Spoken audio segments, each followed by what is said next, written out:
On this installment of What They Don't Want You to Know About Money, today I'm going to be talking about an extension of one of the episodes we've already had, which is that numbers don't lie.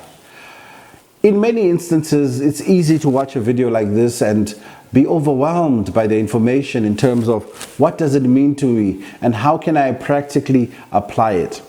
So this episode is quite interesting. It's going to be simple. I call this 1,000. This episode is called 1,000. 1,000. 1,000 rand, $1,000, 1,000 euro, 1,000 naira, 1,000 shillings, 1,000 of whatever currency you want. We're going to discuss what 1,000 can do for you. And I'm talking specifically in terms of if you are able to save 1,000 every month from the age of 25, how much you would have 40 years later at the age of 65. 65 is a guide. It's an age at which people tend to retire. But if you are someone who watches What They Don't Want You to Know About Money, our retirement age is actually 50 or 55. But let's work with the generally accepted retirement age norm of 65 years old. So if you go to university, you study, and you hopefully find gainful employment, or you start creating your own wealth as an entrepreneur at the age of 25.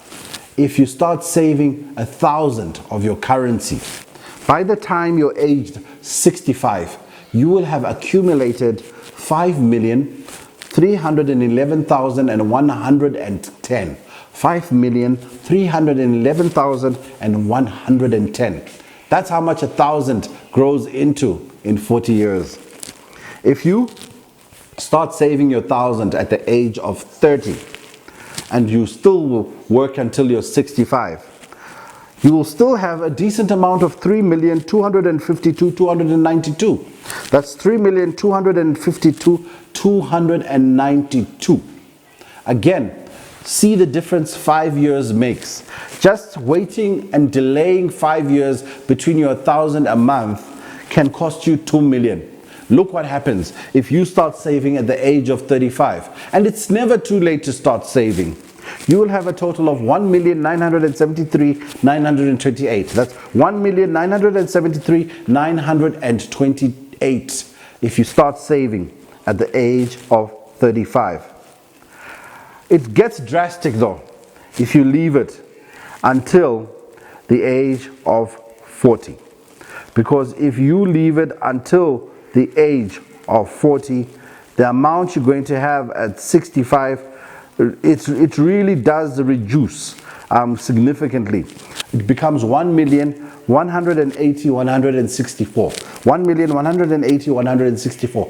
And it's important, just know these numbers because they're on your screen on the table anyway, but know them because I'm just trying to give you a practical example of something you can do today. Start saving 1,000. If you start saving 2,000, 3,000, 4,000, simply multiply the number you're saving by whatever factor. So if it's 3,000, multiply these numbers I'm giving to you by 3. That's how money works. It's linear, and that's how interest works. And the interest rate I've used is a reasonable interest rate, which is 10%, which you probably can beat handsomely. But let's be conservative. Let's work with our 10%.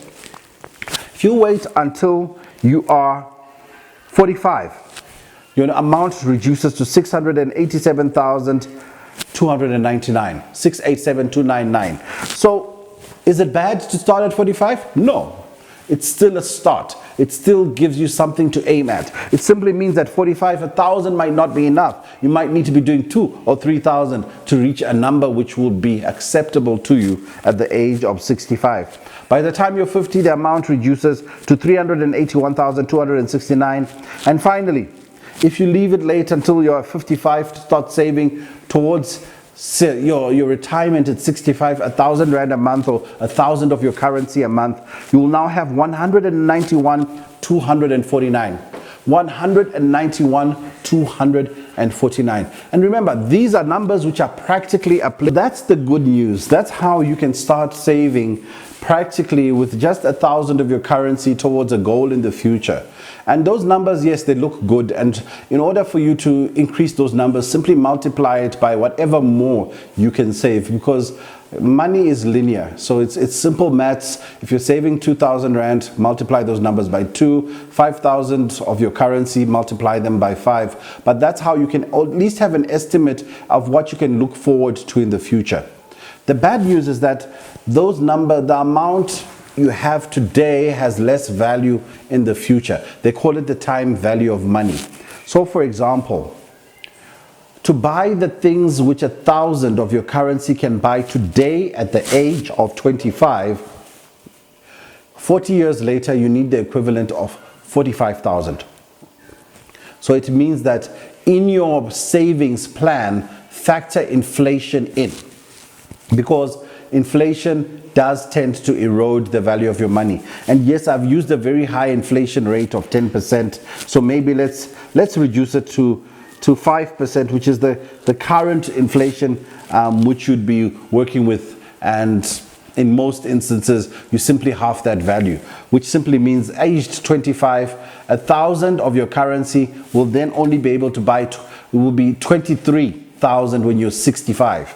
So same thing when you're 30, 1,000 today needs to be replaced by the equivalent of 14,000 in the future. If you're 35 today, you need to replace that amount with about 9,000. If you're 40 today and you have 1,000, when you're in 20 years time, that 1,000 needs to be replaced by 5,000. Why is it important? Because whatever you're earning in terms of your returns needs to beat inflation so that your purchasing power does not deteriorate or reduce over time. And finally, if you are looking at 1,000 and you're 55, because it's only 10 years away, you only need to replace it with about another 1,500. But what I'm trying to illustrate is the relationship between money and time. That as time goes on, your money, yes, increases simply because of compounding and the interest or you earn in terms of your investment return.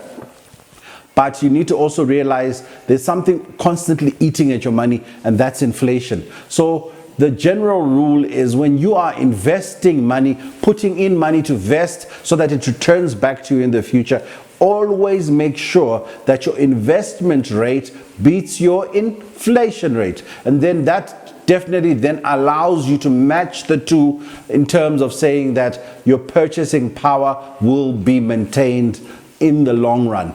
When you have a situation where your inflation is greater than the amount you're getting as a return, you basically have a situation where your money is now losing value. And that's what you're trying to avoid. This is part of what they don't want you to know about money in terms of the series which I call Numbers Don't Lie. Because numbers don't lie. Understand these financial numbers, and it's very important to realize that these numbers, you don't need to be a financial expert to do them. Hire one. That's all you need to do. Hire a financial planning professional. You ask them all these hard questions. What is my interest rate?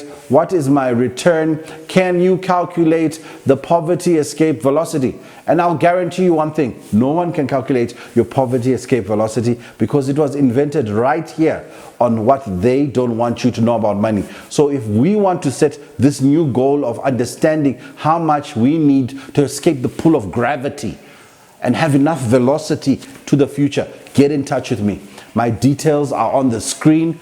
Please get in touch. We can set up a session where we can calculate your financial planning goals and obviously allow these numbers which we've been discussing to practically work for you. Yes, I'm available, and the beauty about the digital age is that it doesn't matter where you are in the world. These numbers work.